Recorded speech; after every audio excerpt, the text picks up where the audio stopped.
Karen's older sister. I'm the maid of honor. Oh, all right. I'm going to stand here, and I'm not going to look, actually, at the bride in particular, because we're in a pretty precarious situation. We may either have a laughing fit, or I may break down crying, and either way, there won't be a toast, so I'm just going to that actually happened the first time I ever met Chuck. We were out to dinner, Karen and I, and we just mentioned something about how we used to make banners when we were little, and that we were done for like 5 minutes. We couldn't speak either of us. And Chuck just kind of looked at us and he was like, "Oh yeah, cool, I like banners too." This guy will be fine. My second impression of Chuck was we were walking through the Dutchess County Fair, like a big county fair, and we passed a handmade taxidermy duck stall.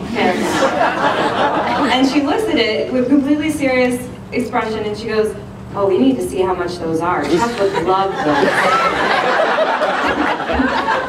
Okay. Alright, sounds like a really interesting guy. But I actually started writing this speech about a year and a half ago.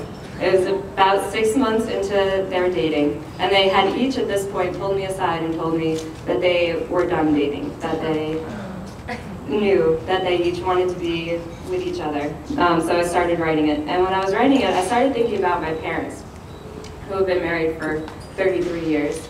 And I remember the moment when I realized that they weren't born family. You know, my mom and dad had to meet each other and decide to get married. We weren't just family. You know, I didn't have to meet my brother and ask him to be my brother. I didn't realize that you're a husband, ask him, or be asked.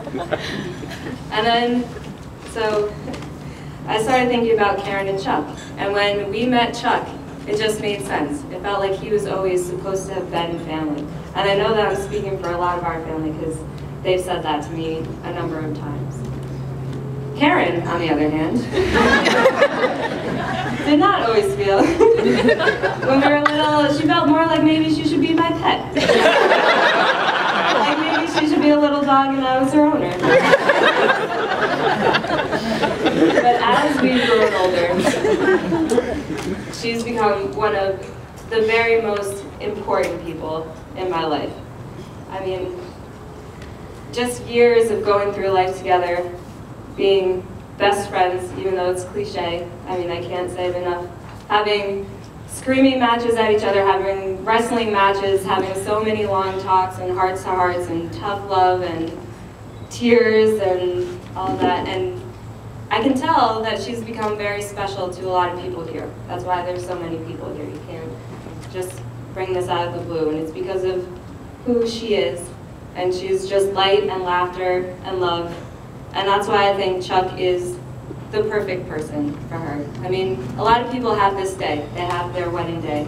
But not everybody has this day that Karen and Chuck have. Because the room is so filled with love and happiness for them.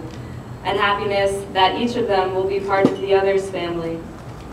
And I just love you two so much. I couldn't be happier. Chuck, I couldn't be happier to have you as a new brother, even though I didn't get to ask you.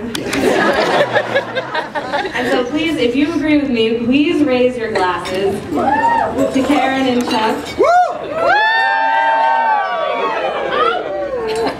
To Karen and Chuck. To Karen and Chuck!